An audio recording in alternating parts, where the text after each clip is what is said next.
All right, we are going to go ahead and get started.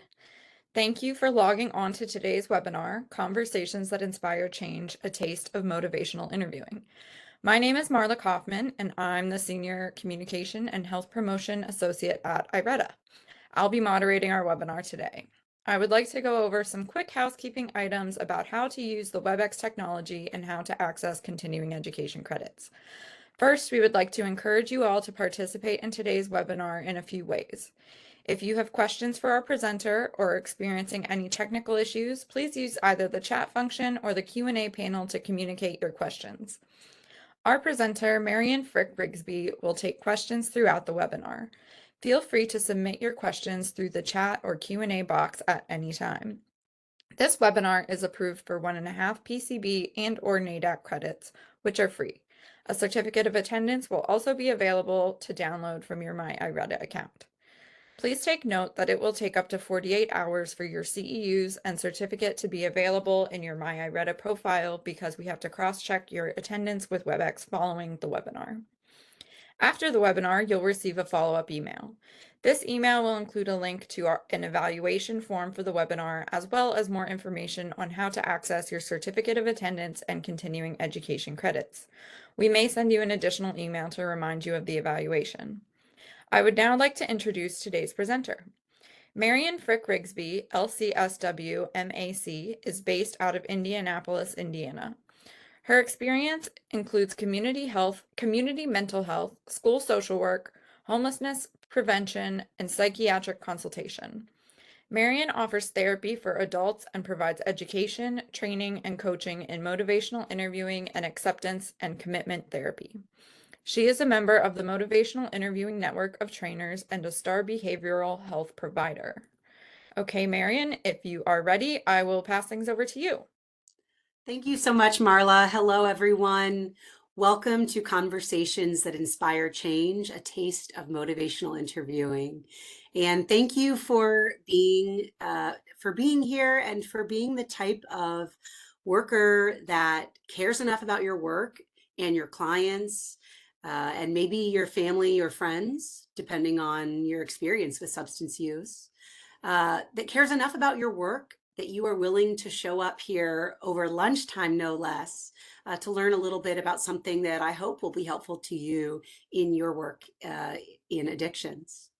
If you're willing, please share your location and perhaps your role in the chat. Although I think everyone is on mute and their videos are off, I am really hopeful that people will, again, as Marla shared, ask questions, share observations and commentary. And I hope that this will be as interactive as it possibly can be. I do apologize. Normally I have poll questions, but I forgot to put those in today. So if you would like to just let us know what you do for work and where you're from, you can put that in the chat. Thank you so much. And I will be sure to pause every now and then to make sure that I can also engage with the chat and read what people's responses are. I see some Midwesterners. Portsmouth, Chicago, Toronto, lovely city. Wow, okay. Got folks that are nurses, social workers, Kenya. Wonderful. Thank you so much.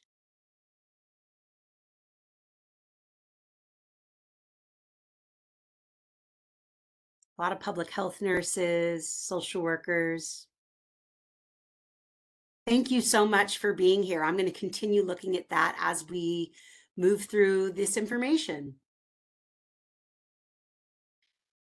So for a moment, I'd like you to imagine that you experience your clients, all of them, as capable, resilient, full of potential. Imagine that you meet them with curiosity and collaboration because you really do trust that they have what it takes to change. And further, you trust yourself to believe in them, even before they may believe in themselves, and to follow their lead without losing your way. Imagine that you do not feel burned out because you do not carry what isn't yours to carry. Imagine that you find an approach that helps you do this, an approach that maybe even changes you. What might that feel like for you? And perhaps several of you are already there. But as you're imagining what this might feel like, please share your thoughts if you're willing. Yes, Adam, the slides will be available to download. I'll send them to Marla in PDF format after this.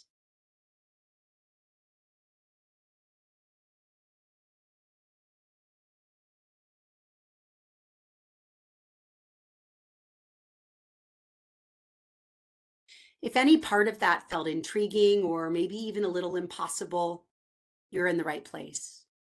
Let's take a look at what we'll be covering today. I won't read from the slides here for you, but because I know everybody here can read.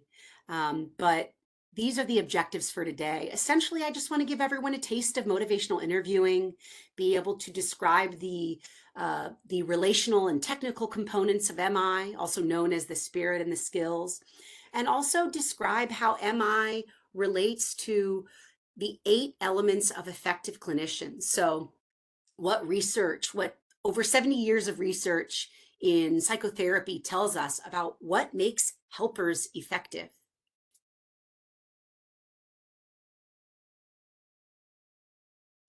Just a few gentle reminders, just like any skill any of you have ever learned in your lives, it takes practice and commitment. And so today is not a comprehensive training and it will not build skill depth.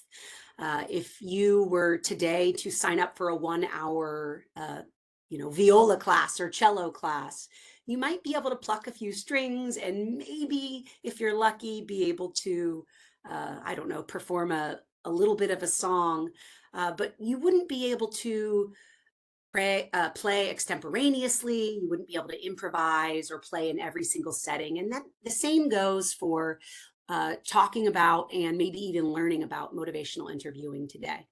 So just something to keep in mind. Again, video and audio are automatically muted, but I really welcome all of your thoughts and questions in the chat. And as Marla said, she will also let me know if there are any questions that I've missed. I will take them throughout today. And lastly, I am always continuing to learn, and I not only welcome your feedback, but I really, really invite it. Not only if you have any suggestions about what might make this even more engaging or helpful for you, but also if you see or experience something today that doesn't quite align with your worldview, I'd love to know about it. So we are going to begin with a simple definition. I know just through looking at this chat that there are many experienced counselors and nurses, peer support workers, and so much more who may already be familiar with motivational interviewing or MI. So before you share, I'm going to ask a question. What is motivational interviewing? What is your definition of motivational interviewing? And please don't share yet. Please think about this for a moment. And if you're willing, type your response in the chat, but do not send it yet.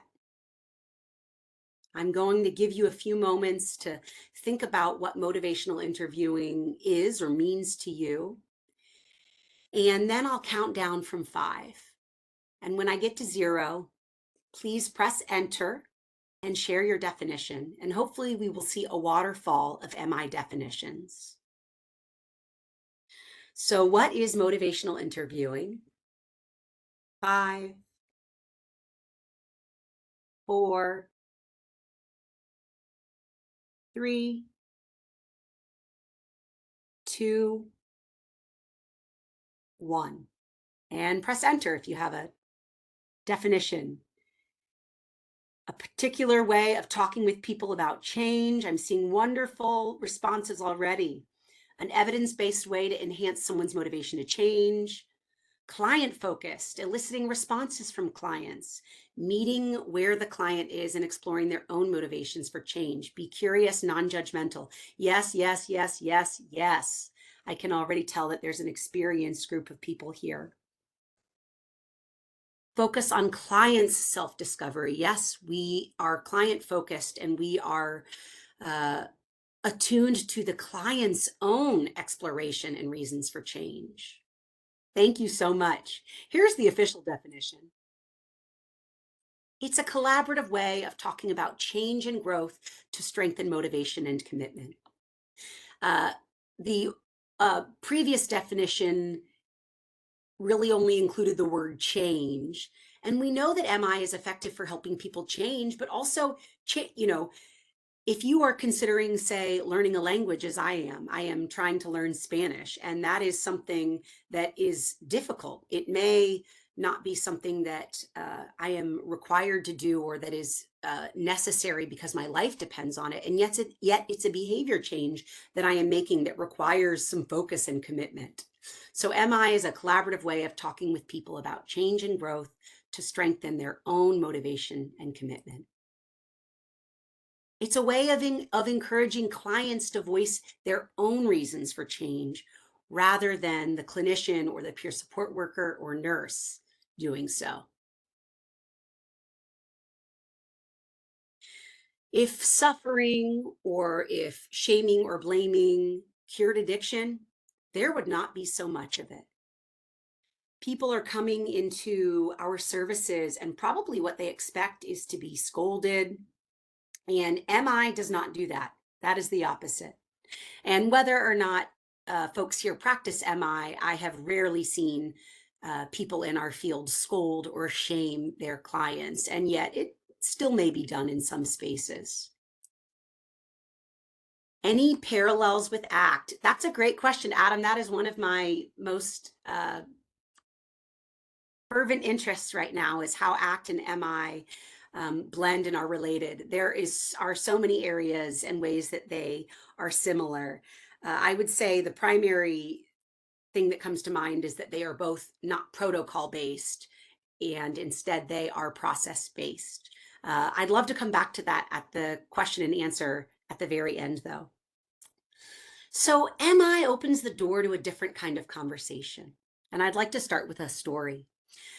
About 2 years ago, I got a call from a professional monitoring group. I work with some professionals in recovery from substance use and alcohol use. So this in particular was a law organization that steps in when attorneys are showing really serious issues. And in this case, a caseworker was sharing with me about a potential client who was struggling with alcohol and anger. He had possibly violated legal ethics, was in some hot water with his work. And, in other words, they send me a client who's got a reputation. He had a temper. They labeled him resistant and difficult, unpleasant. In other words, this was the kind of referral that comes with a warning. And sure enough, when we first met, his guard was way up. He was defensive and hostile. But after just a few minutes of talking, and I wasn't doing anything special or flashy, I was just showing up with what we call the heart set and mindset of MI. After just a few minutes of talking, he pauses and goes, "Well, I can tell you're already different than other counselors." And I kind of had this moment of thinking, it's not me that's special. I'm just being really intentional about how I'm showing up right now. This gentleman and I have worked together for a few years now, and he's made some really significant and positive changes in his life. And I, of course, can't contribute all of his attribute all of his change to the conversations we've had. And yet it has helped, and that's what the research indicates. Again, people often come into treatment expecting to be scolded, persuaded, cajoled. And if we do that as providers, of course, we are playing out the same script that perpetuates the problem. And we're playing out the same script that many other people in our clients' lives play out with them.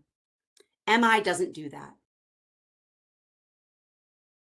And again, that really is what the research tells us. Motivational interviewing isn't just a good idea in theory. It works across more than 2,000 controlled trials and over 200 systematic reviews. MI has consistently shown strong outcomes. When MI is added to another evidence-based approach, and we'll come back to that a little bit, client outcomes improve. And notably, MI appears particularly effective with those that may have been labeled resistant or difficult or hard to reach. It may also be more effective with individuals from minority or oppressed groups, those who have often been let down by more traditional systems of care. And this isn't just anecdotal.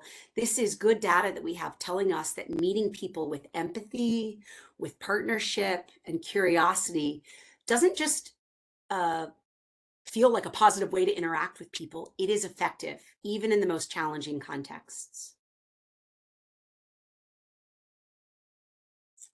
So that's a little bit of background about MI, but where does it actually show up? Well, here are just some settings that are in substance use that you can view here, and you can see that MI can be effective and implemented in multiple different settings: peer support, courts, group therapy, traditional therapy settings. And while MI started in the field of addictions, it's now used across all kinds of settings and cultures, from helping people return to work in New Zealand, to improving heart health in Lithuania, to supporting dental health for kids in Mexico. And I just kind of plucked a few of those from the recent research to demonstrate how it can be effective across cultures, precisely because it assumes that the person you are speaking to is the expert in their life. MI has been used with parents, patients, and in topics ranging from recycling to helping new mothers with childbirth fears, to more kind of existential challenges like spiritual hopelessness. MI can be, I encourage people to think about MI being effective wherever change is hard or wherever someone is considering making a change. And this photo is not just here for charm, although donkeys are pretty cute.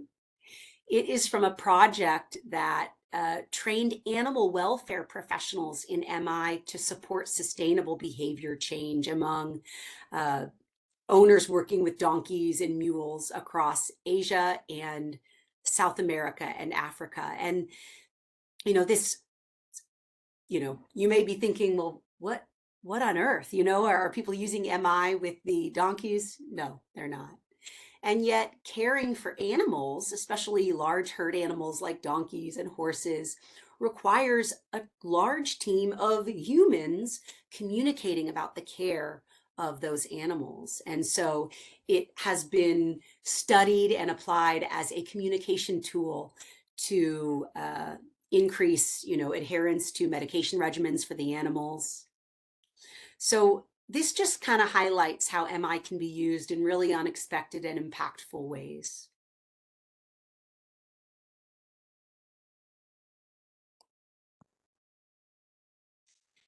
So when people ask, how does MI work? This is one way to frame it. MI is 50% relational and 50% technical. They both inform the other. And asking, which one is more important is kind of like asking, which part of the car engine is most important. They're both extremely important. So we have the relational skills and the technical skills.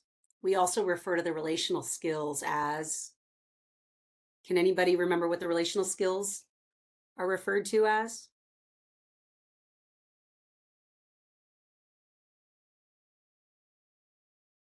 Exactly. Thank you, Christy. And Emily, the spirit. We call it the MI spirit. Some people find that term a little bit kind of hokey.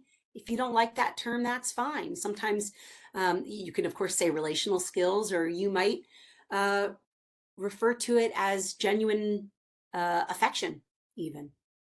So the spirit is just our way of being with people. It's our way of showing up. Rogerian, yes, Adam, I'm getting the sense that there are people who are definitely uh, steeped in the theory and practice of MI here. That's always a thrill for me. Adam said that it is Rogerian in nature. Yes, and by Rogerian, he is referring to Carl Rogers, the father of person-centered therapy. Much of MI's roots begin in Carl Rogers's work. So the spirit refers to 4 components: partnership, acceptance, compassion, and empowerment. In the previous edition of Motivational Interviewing, the 3rd edition, it was evocation, and we have expanded that term to include empowerment. And we'll dive into all those a little bit more, but the technical skills are the ORs, the open-ended questions, affirmations, reflections, and summaries, and really the words we use to speak with our clients, and of course, kind of understanding the underlying theories that inform what we say and why to our clients. We like to say MI is about using the right skills with the right client at the right time. So, excuse me, let's bring this to life with a quick demonstration. Marla has graciously agreed to do a real play with me, meaning we will talk about a change that she actually considered making in the past. I have found that using real experiences really helps the conversation feel more natural and spontaneous. So I'll let Marla share as much as she's comfortable sharing with you, but we'll kind of be jumping back in time to a time in Marla's life when she was considering making a change. And hopefully I'll be able to demonstrate some of the skills, but I'll hand it to Marla. Yeah, thanks, Marian. So, hi everyone. As you know, I'm Marla. I'm the moderator today. I have been in long-term recovery from alcohol use disorder for about 6.5 years now. So, I am going to be participating in this real play, kind of drawing on that experience from before I quit drinking. So just want to make it clear that this is not where I'm currently at in my life, but it was where I was at one point. Yeah, I am always so grateful to people sharing their lived experience with us. So thank you, Marla, again for being willing. Well, we'll just kind of jump into this role play, and I'll just invite everyone to tune your ears and observe what unfolds. So I'll kind of time in, time out, so you know we're going from real life to real play. Sure. So time in. Marla, thanks for meeting with me. Yeah, thank you. So what's the change that you're considering making? Well, I know that alcohol is making some things in my life really difficult. It's affecting my health. I I black out a lot when I'm drinking, and it makes me do stupid things, and I just feel sick all the time. But, it helps me. I just feel like it's the only thing that helps with anxiety. It's the only thing that helps with Mm. some depression that I'm feeling. And as much as it's making things difficult, I also can't imagine my life without drinking. Yeah, it really has helped you cope in some ways. And yet recently, or maybe for a while, you've been kind of thinking about some of the more negative impacts of it. Yeah, sure. And it's gotten so much worse lately too. I, I'm doing things I'm not proud of. I'm drinking in the morning. I've been drinking at work, and it's just not, um, I know it's gotten too far, but I just can't bring myself to think of what life will be like without alcohol. Yeah, it's definitely scary. And yet those, again, kind of those thoughts of how it's impacting you, and maybe even kind of change, you feel like changing your character in some settings. that keeps creeping in and I don't know, taking up more space in your head. Yeah, it's, when I'm not drinking, it's the only thing I'm thinking about. I can't wait till I can drink again, and it's just I know that it's a change I need to make, but it's not I just can't foresee a future where it works that way, you know? Yeah, it's difficult to imagine what life would even look like without it. Mhm. Yeah, Right. it's scary. Mm. What kind of gave you the courage to reach out and even talk with a professional about I know that this? it's like a double-edged sword because it's how I'm able to cope, but at the same time, it's making things so much worse. And Mhm. and I guess that I don't think I can do it on my own and I need help. Yeah. Yeah, you again, the need is there. Yeah, I kind of get the sense that you really know what you need to do. And at the same time, you need some support, some people around you that can maybe hold you accountable or just walk side by side with you. Yeah. It's like Mm. I know I need to, but I don't want to. Yeah, yeah, yeah. And I don't know. When you just curious if you'll share with me a little bit more about your history and how it how it's impacted you. Yeah, I mean, I've always been the way I drink has always been a lot. Um, like it's hard for me to have just a glass of wine. Actually, it's kind of impossible, Yeah. but I like the escape alcohol provides. I've had, history with depression and anxiety, and I've just found that it really helps not have to feel those things. Right. But then after drinking a lot, then I find I'm more depressed and anxious. It makes it worse. Right. Until I'm able to drink again, and then Yeah. I don't have to think about it. Yeah. You're in a can't live without it, can't live with it stage. Yeah. Um, well, and I'm wondering if I've got ideas, but I know you do too. How have you thought about going about this? Well, I've tried stopping for a little bit, and I'll go a few days and not drink, but then think because I was able to not drink for 5 or 6 days that I clearly don't have a problem and I can do it again. Hmm. The And memory kind of then fades. it feels good for a little bit, but Mhm. then the next day I feel awful. Yeah. Yeah. It's just a vicious cycle at this point. Mhm. Can I What? time out? Can I time out a minute? Yeah.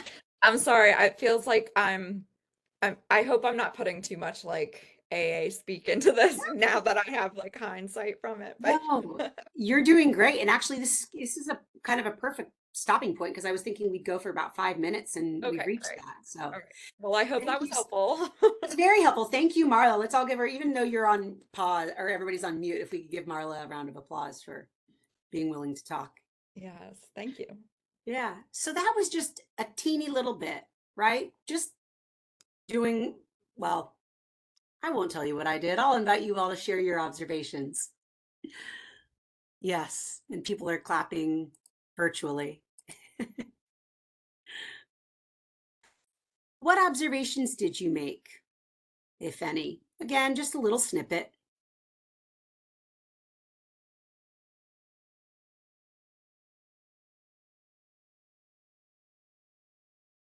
Letting her lead. It was a conversation. Yeah, I wasn't lecturing her, reflecting back what she was saying, summarized her words, open-ended questions. I wasn't siding with anything in particular. Made her comfortable. Yeah, she was the professional, she was the expert essentially. Non-judgmental, demonstrated listening skills. Yeah. Showed curiosity. Indeed. Thank you so much for your responses. And of course, please keep sharing if you're wanting to. Let her come to her own conclusions. Yeah, if we'd kept going, I would have asked her at the end, what do you think you'll do? Even if I have my own ideas. So we can kind of unpack a little bit of what you just heard, at least from a technical standpoint. You heard open questions. I'm thinking back on this 5-minute practice. You heard, I think, one or two open questions, some reflections, and perhaps one summary reflection. And all of these serve to invite change talk, or the goal of um, these fundamental skills, our oars. You can think of oars, OARS, like the oars in a boat that kind of row us forward in a conversation.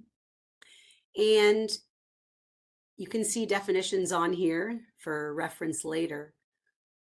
But the goal of these conversations, in addition to inviting clients to share and open up, is to invite what we call change talk, which is all of that client language that leans toward change. Within substance use and addictions, change talk in your clients might sound like this. I really want to quit drinking. Man, drinking's impacting my sleep. I find that it makes my mood worse when I wake up. Uh, you know, I've been thinking about quitting drinking for a long time.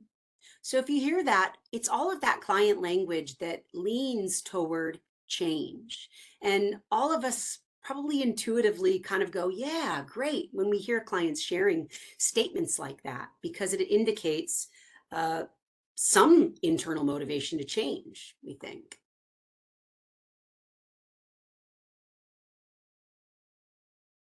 So this map isn't here for you to study or memorize. It's really just here to show the richness under the surface of what looks like, or what might sound like really just simple skillfulness. But again, there's a lot going on beneath the surface when MI is being practiced and done well. And, I've got good days and bad days. So that I'll leave that up to you as far as what that practice was a few moments ago. But I do hope that you were able to observe some of the fundamental skills, at least reflections and open questions. Uh, so again, this is really just to give you a sense of how much is going on.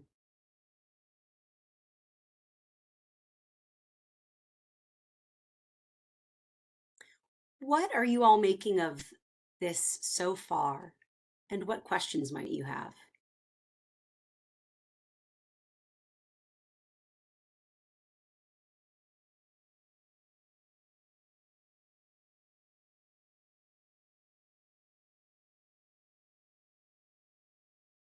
Any questions, do share, or any observations. I'll keep moving.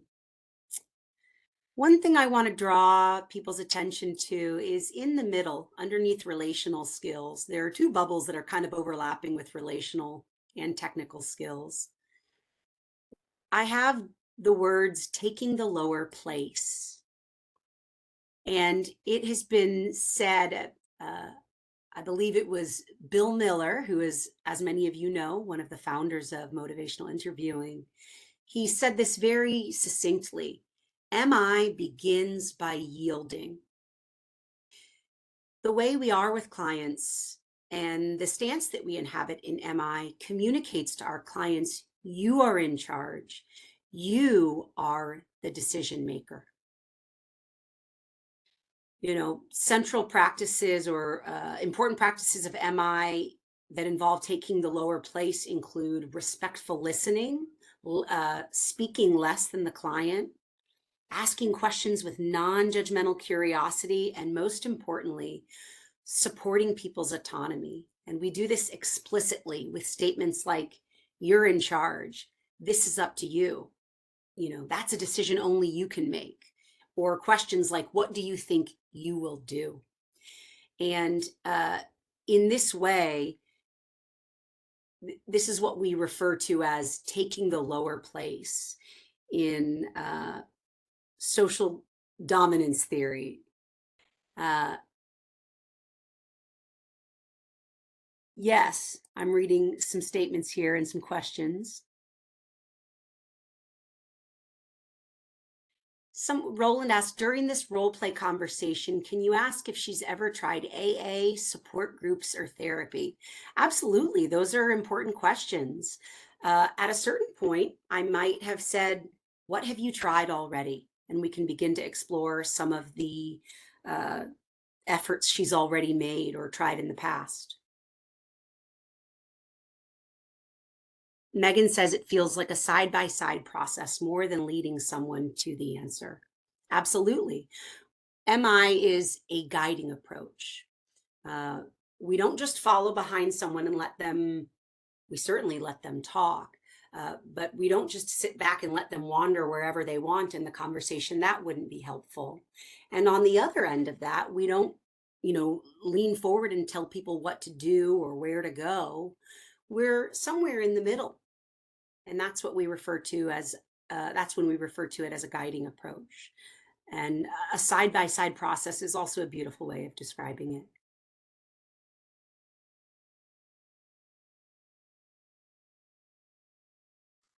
So MI is often described as a way of doing what you already do, but with more intention and direction.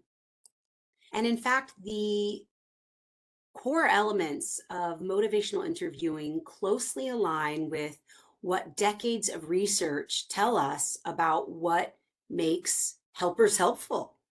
We'll come back to that. And there's also a benefit that I don't think we talk about enough, and that is that MI can help reduce burnout and compassion fatigue. When our work feels more connected and more collaborative and more values-based, we feel it too. And again, we're not taking on what isn't ours to carry. MI recognizes the obvious, which is that people are free to make their own decisions. We couldn't make people change even if we tried. Now we will circle back to some of this later when we look at what large-scale research tells us about the skills that make therapists and helpers more effective. And again, I'm just looking through to see if I've missed any questions here. Yeah, thank you. Therese noticed that I said, I have ideas, but I'd like to hear yours. Sometimes people wonder if there is a time or place for our expertise, and you all are in your roles for a reason. You have expertise and lived experience, and you care about your clients and you want to be helpful to them. And yet in MI, we want our clients to be able to kind of walk forward first. Can one ask how she coped with cravings and the thought of having a drink? Maybe when free, bored, stressed, or angry, especially the halt factor. Absolutely. Those are all wonderful questions. I have heard colleagues say that MI comes out of all of us differently, although let me say this differently. Two of us might be practicing MI very well, both technically and relationally, and we might ask completely different questions or offer different reflections to our clients. So I can't see this person's name because it's from a meeting URL, but that's a wonderful question and to ask, and that's fantastic information to evoke from our clients. So absolutely, we can ask that.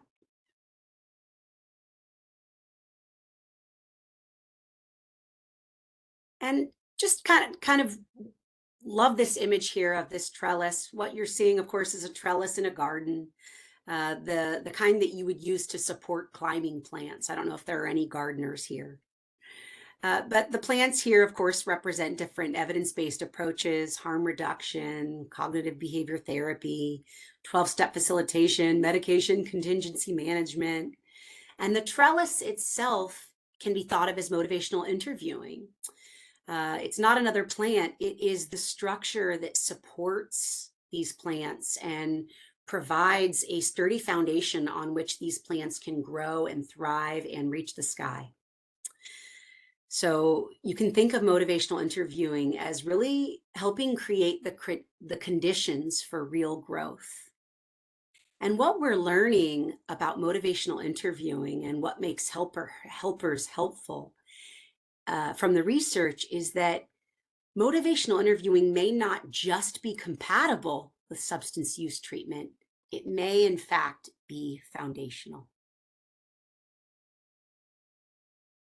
Other questions so far or observations?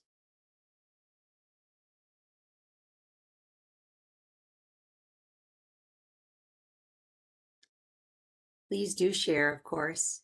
I'd like to share a story from right after I had attended one of my first motivational interviewing trainings, and I was not remotely proficient, but I was trying to practice some of the skills, and I was definitely intrigued and felt that I recognized motivational interviewing, which is something that we often say about people who come to MI. It just feels like a good fit for many of us who are in these helping professions. So it felt like a good fit for me, and yet I, as I said, was not proficient at all yet. At the time that I went to my first MI training, I was working with young adults and adults with substance use challenges in a group, uh, a group substance use program. And I was meeting with clients, but not really completely implementing my MI skills yet, again, because I was still learning. And I had this handout. It was just a list of questions that were MI consistent that I'd gotten. It was one of many handouts that I'd received from this training that I'd attended. And I had it stuck to the cork board on my wall, and I looked at it frequently. And I had decided that, one day I was going to try and incorporate some of these MI consistent questions into my next session with a client. And the client that was in question was a young woman that I was working with that had diabetes. And she had a long history, perhaps a 6 or 7 year history of alcohol use. She was perhaps 24, 25 at the time. And she had been, whenever she drank, she ended up in the hospital due to alcoholic ketoacidosis, which is, problems with her diabetes related to her drinking. And of course, I am not a physician or a healthcare worker, so I may be not describing that completely accurately. But she would end up in the hospital due to her alcohol use. And she had been in the hospital perhaps upwards of 10 times in the past year. And she had been under a lot of pressure from the group in our group therapy program at the time. She had been under a lot of pressure from this treatment group to go to an AA meeting, an Alcoholics Anonymous meeting. It was a 12-step facilitation program. And so that was very strongly encouraged. But she was adamantly refusing. And she, like all of us, does not like and did not like being told what to do. And of course, the harder that people pushed, the harder she pushed back. And her, fellow group members and myself really had difficulty understanding, why she might not just consider something that might possibly be helpful. So she'd been under a lot of pressure in the group setting, and she also met with us therapists one-on-one. And one day she met with me, and that day I thought, maybe I'll try some of these MI consistent questions. And I did not try to persuade her. When I sat down with her, I didn't give her advice. I just asked a few questions from the handout. And here are some of these questions. Questions like, why would you want to make this change? She and I in particular were talking about considering going to an AA meeting. She knew that she wanted to quit drinking, and yet she wasn't willing to consider going to an AA meeting. So I asked her questions like, well, I don't know, why do you want to quit drinking alcohol? And how might you go about it in order to succeed? I asked her, I kind of glanced at these questions from time to time in conversation with her because, of course, it is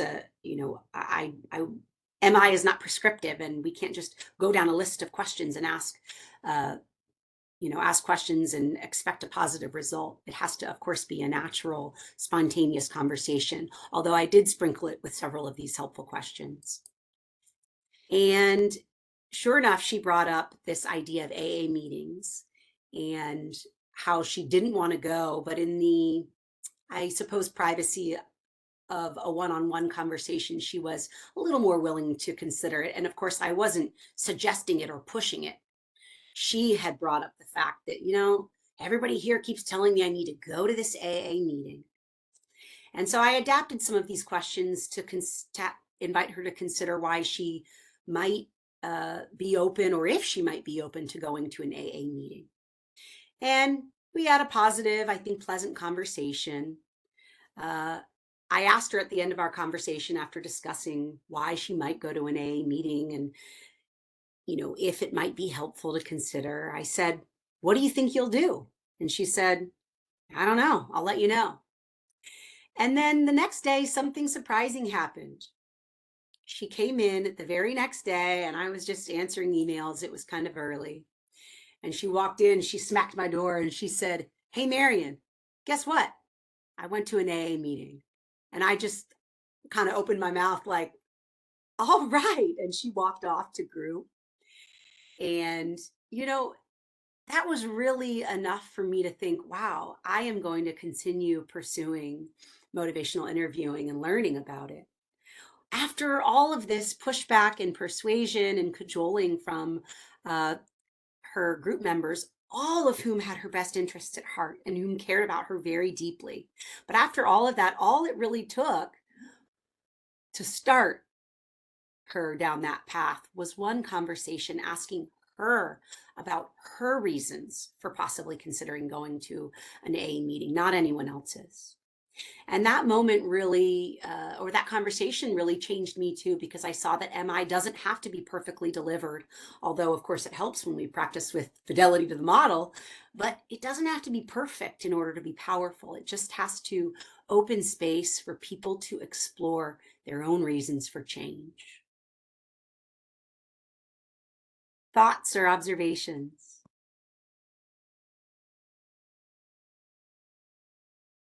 I notice there's a little bit of delay in that question and when people respond, so I'm going to be patient for a moment.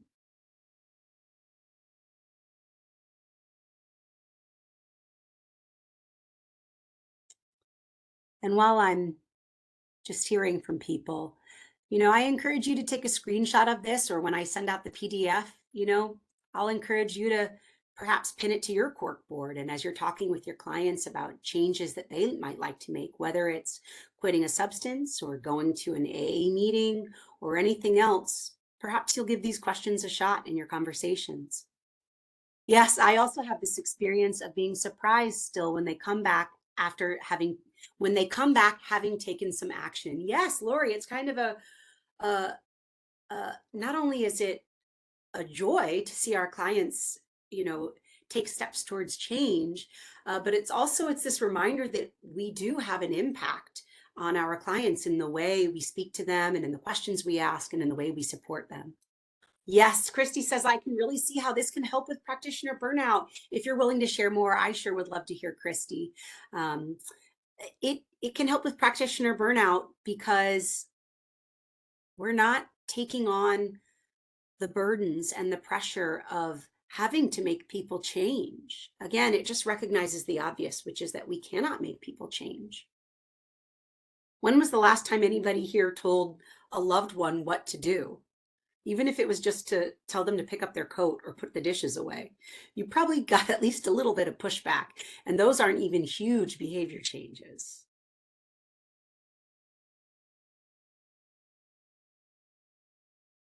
Yes, it's easier in a way than beating a dead horse. The client likely knows what they need to do. And we may have an idea of what would work, but it's ultimately not our life or decision. Yeah, the answers are within the client. Exactly. We don't need to supply the answers for them because we may not have the right ones. Francine says, I support them until they are ready to make the change. This is also a joy, just being able to engage with people who are already obviously familiar with motivational interviewing.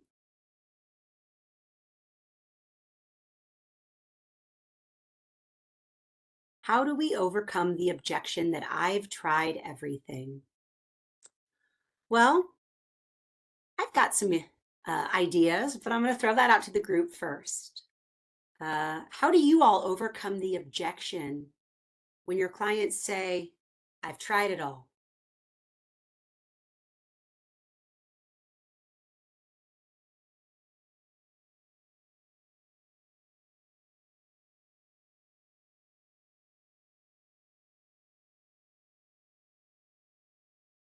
How do you all respond or reflect when your clients share with you that they've done everything possible?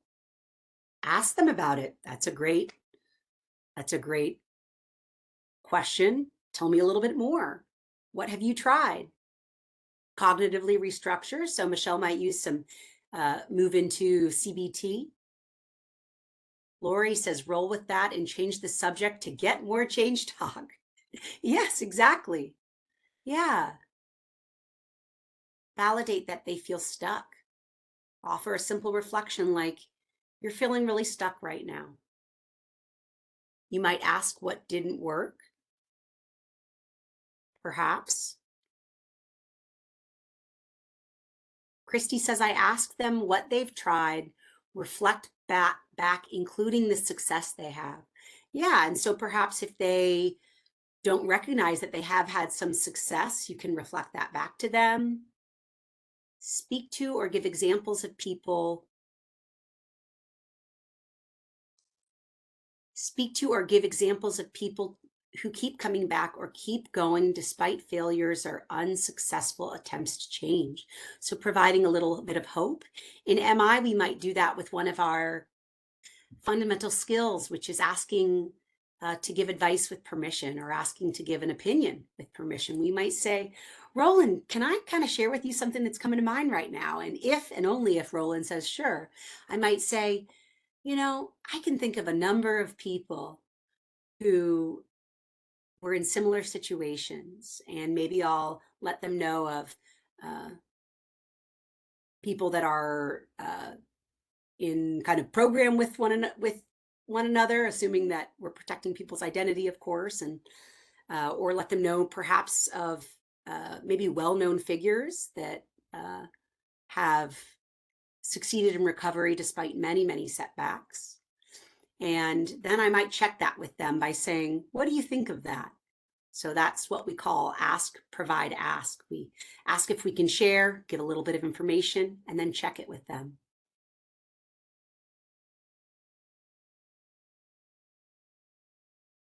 Let me scroll up here. Yeah. Ask what the client means by I tried everything. Just engaging them and understanding a little bit more about where they're coming from. And Adam shared a wonderful quote from Mr. Spock. I confused that with Dr. Spock, the baby doctor. We're talking about Mr. Spock from Star Trek. When you eliminate the impossible, whatever remains, however improbable, must be the truth. These are all wonderful reminders, and that in particular, that one thing that we can do, and I'll get to this in a little bit, is that we can maintain and hold hope for our clients. Very powerful. We know that that is, of course, a self-fulfilling prophecy in many ways. When I'm hopeful for my clients, I communicate that in a million ways, big and small, and clients sense that. They feel that. They experience that.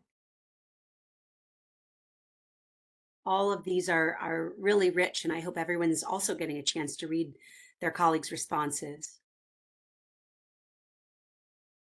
Here's another wonderful quote from Heraclitus. One never steps into the same river twice because the water is ever flowing. And Colleen asked that in ask, provide, ask format. again, which is the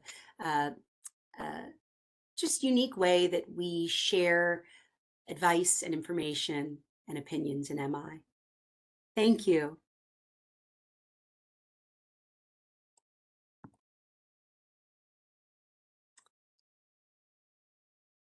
So earlier I showed you that dense bubble map, not to overwhelm, but to, again, give you a feel for how nuanced MI really is and just how much is going on underneath the surface. If I'm offering a reflection, if you're just, if you're listening, you might hear a simple reflection. As the clinician, I might be thinking, okay, I'm reflecting change talk right now, or I'm supporting autonomy with this statement. As the MI practitioner, I'm not only very attuned to what the client is saying and sharing, in addition to everything I'm observing physically, but I'm being very sensitive to why I'm saying what I'm saying at that moment. And that could be said of any good approach, I suppose. And yet, with MI, it's a strategic layering of skills that we are engaged in moment to moment. So this book pictured here is called Effective Psychotherapists: Clinical Skills That Improve Client Outcomes. And this is by William Miller, one of the primary founder of motivational interviewing, and Teresa Moyers, who is a prolific researcher, and she researcher and writer, and collaborates frequently with Dr. Miller and others in motivational interviewing research and practice. And they reviewed 70 years of psychotherapy research to identify what makes some therapists more effective than others. And many of us are familiar with the fact that it's often not the modality that we use that is effective with clients, it's the relationship and the way we are with clients that is the determining factor in how well our clients do. And these are sometimes, or have been in the past, referred to as non-specific factors or common factors, but they aren't in fact very common. And also that is kind of vague. And so Dr. Miller and Dr. Moyers reviewed research in psychotherapy to identify what are these factors specifically, regardless of treatment model. And they found a set of interpersonal skills that consistently predict better client outcomes. And those skills are listed here. And you'll notice accurate empathy. The first one is, of course, rooted in Carl Rogers's work. Many of them are, of course, but just that's the first one listed. And all of these, as I said, consistently predict better client outcomes. That is, the therapists that are able to embody and practice these have clients that tend to do better. And these overlap almost perfectly with MI. And so this is a fascinating and wonderful read. But this led the researchers to ask, kind of throughout their research, and at the end, led them to say, have we been studying motivational interviewing all along? So motivational interviewing doesn't replace interventions. It doesn't replace CBT or harm reduction. It is a harm reduction approach, but it doesn't replace any other therapies like acceptance and commitment therapy or EMDR or any of the other effective approaches that we have for substance use and mental health challenges. But it is a way of doing what you already do. And so my question, I guess, to you all is, what would happen if more of us leaned into this way of working regardless of our approach? These skills, I'll back up a moment. These skills, accurate empathy and acceptance and positive regard, all of these are learnable and teachable, and they're improvable over time. And so I'm curious, what would happen if more of us leaned into this way of working, whether we are nurses, peer support workers, therapists, physicians, not just as a method, but as a mindset. We sometimes refer to this as the motivational interviewing heart set and mindset. And, what if we leaned into this not just because it works, but because it reflects the kind of practitioners we want to be?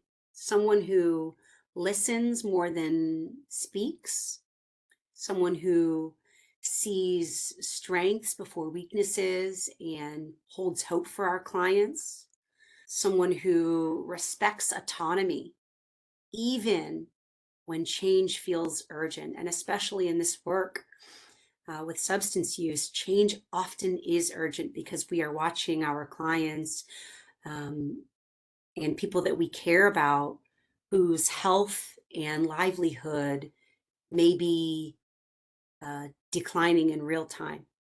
And so it does feel urgent. But MI isn't just effective, it is a deeply human way of being with people. Looking again here at the chat. Yeah, MI is a practice of being intentional. Intention must be top of mind always, and then you can begin to pivot beyond that, but still with intention. Yes, thank you.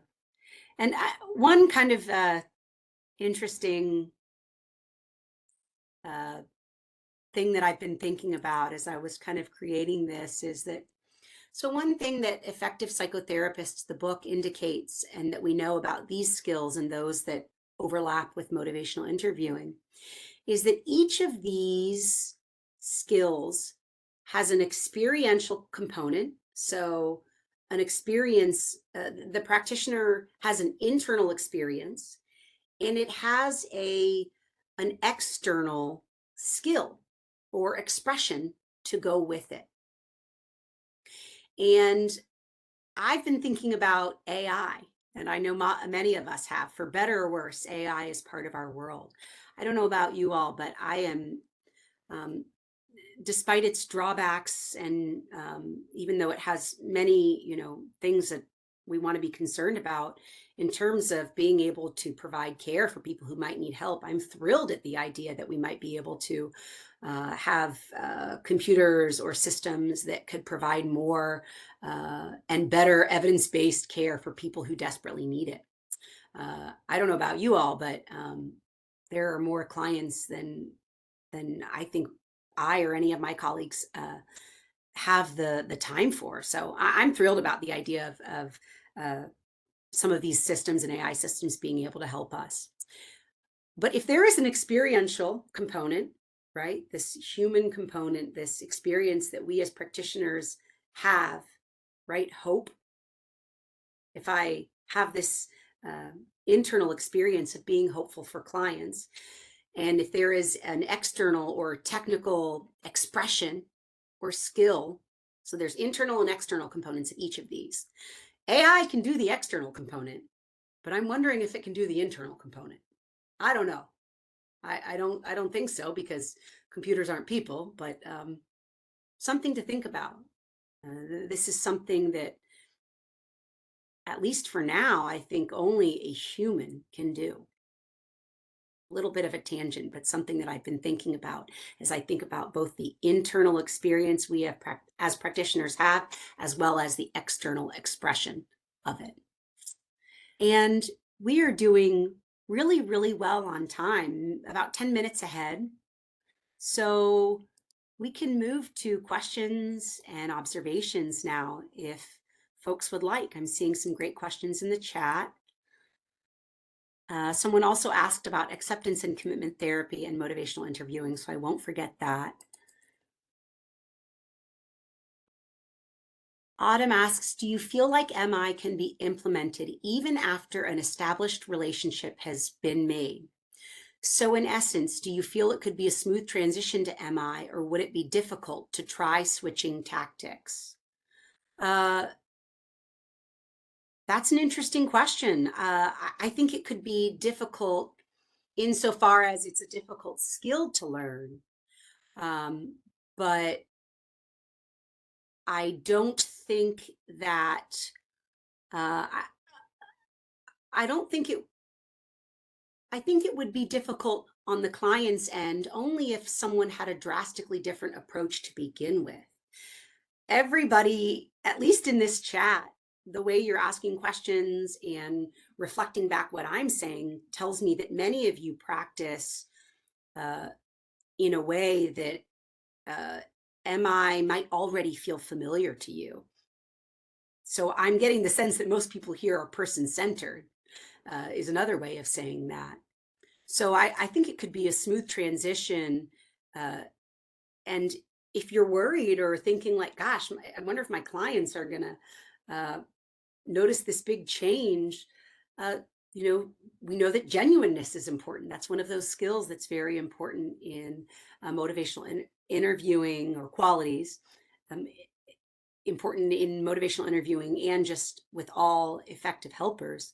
So I might say something like, to a client, I'm practicing some new skills lately that, research has demonstrated to help people change. And I'm pleased to share with you more information about that if you're interested. But, if you see me stumble over my words, or if I pause a little longer than I might normally do it, that's why.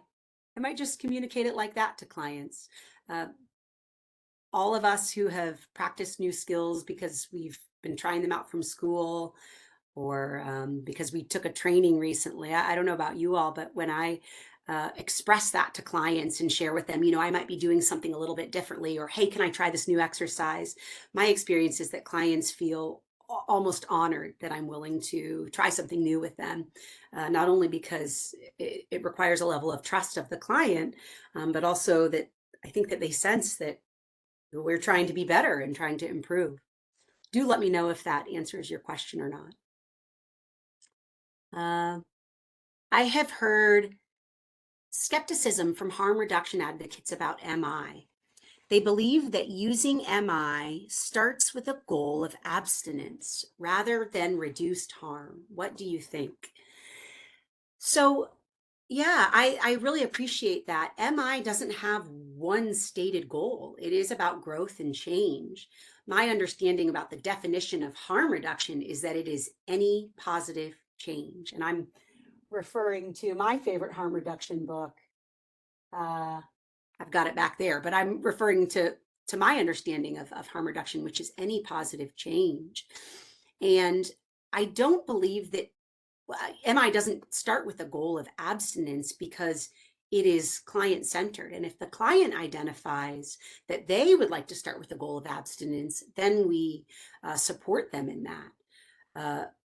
But, as anyone in this field knows, many clients begin with the goal of cutting back or moderating. And we would support that just as we would in harm reduction. That doesn't mean that we don't fulfill our ethical obligations, but within MI, we start with the client. Please let me know if that answers your question. What other questions or observations are people having?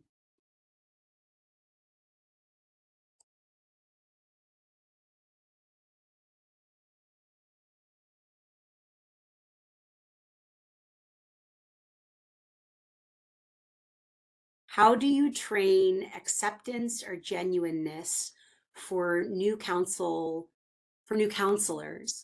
So the short answer is that I am still learning about that myself.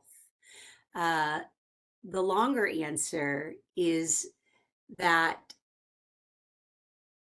there are some, Bill Miller and Teresa Moyers, as I said, uh, have some, they have some research about that in the book, Effective Psychotherapists.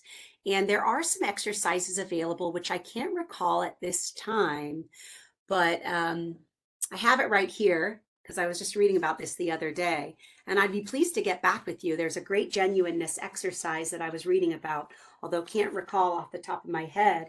And if you'd like, well, I found it. um, so if you'd like, I'd be pleased to send that to you if you drop this in the chat. Of course, I'd like to get permission from Dr. Miller to share it. But I'd be pleased to share that with you if he's willing to share. And all of the MI researchers that I've encountered and been able to engage with are always very generous with their MI knowledge and training. So I suppose I'll leave you with a teaser on that. But I'd love to share that with you if you drop your email in the chat. How do you handle a client who doesn't appear to be making any changes in a long period of time frame, like a year? Thank you, Lori. I'm writing down your email, and I'll save this chat too. So how do you handle a client who doesn't appear to be making any changes over the course of the year? Well, I suppose that depends on a number of different factors, like what setting one is in, and if there are any requirements by the within a program that I'm working in. If someone isn't making changes in a private practice setting, which I am primarily in, I suppose I begin by reminding myself that I need to respect their autonomy and I cannot rush them. And after I remind myself of that and tamp down what we in MI call our fixing reflex, which is that desire to help set things right or fix things. After I kind of check that within myself, I might genuinely ask the person, I might make that observation, that we've been working with one another for a long period of time. And I'd be curious to know if I'm helping them in the way that feels most supportive and helpful. So I would look to myself first and open a dialogue with the client, because we cannot at all do our work without the client's input. Again, please let me know if that answers your question. Thank you, Vincent. It is such a, again, I'm thrilled to have everyone here. And also it's so fantastic to see physicians who understand and value this particular patient communication in their work. Thank you for being here. Yeah, and Vincent is saying that I've tried to be with patients in the way you described for many years. No doubt your clients or your patients experience that when they're with you. MI is, we describe it as a way of being with people. And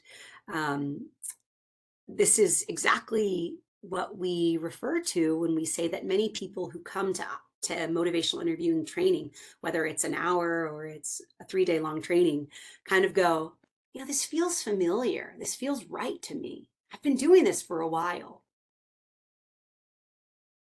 You're curious what your favorite harm reduction book is. Let me find it. Allow me just one moment. Over the Influence. There's a newer edition, and it comes with a workbook in the back for clients.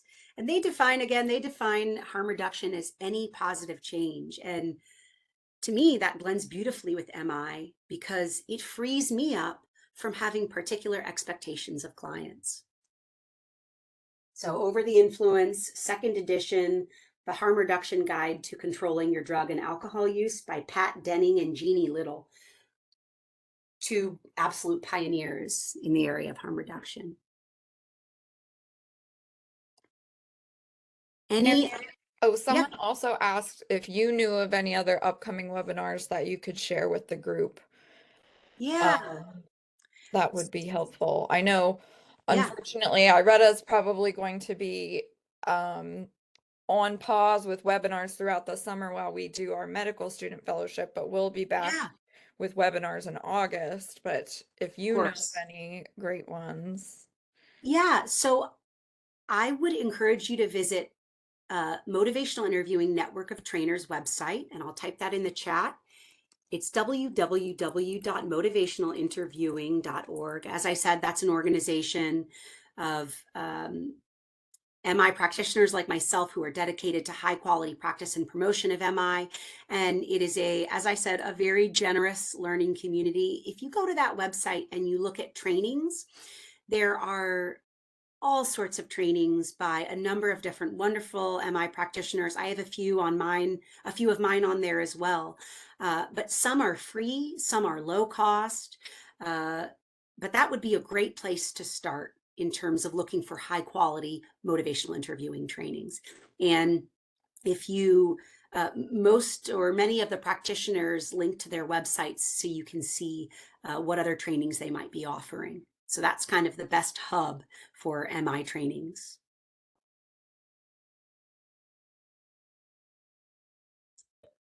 And I'm a little bit confused. Do those have I think NYS? those, that looks like it might be specific to New York. Okay. Um, I'm sure if you check in the, like, I know we offer um specific to Pennsylvania CEUs, but I don't think we do any other. We do need a NADAC credit and then a one specific to Pennsylvania. But I'm sure if you check in the description for the webinar on that page, it will probably tell you what is available. And I know we unfortunately are only able to provide CEUs for viewing webinars live, so that may also be the case for them, but that's something you just might need to check in the description on their website. Okay, CASAC will accept NADAC. Great. Yeah. So if they have And NADAC, then you should be good. oh, that's wonderful, Francine. The answer, you asked a client if they wanted to switch to another counselor to have another outlook. They said no. I'm still waiting for them to know their self-worth. Yeah. You know, this work, I mean this so sincerely when I invited people to think about if it might change them.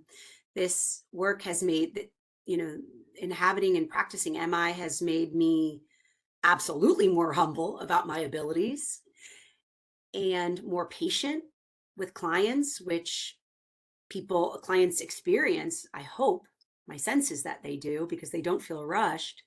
And I just really deeply have this belief that people are free to change or not. And that is just a human freedom that they have. And I'll support them in every effort. And some people may choose not to change, and that is their decision. I don't know about you all, but I have, you know, made my fair share of boneheaded decisions in the past, and that was my choice, and I own it. I can't give that to anybody else. And, you know, for better or worse, those were my decisions.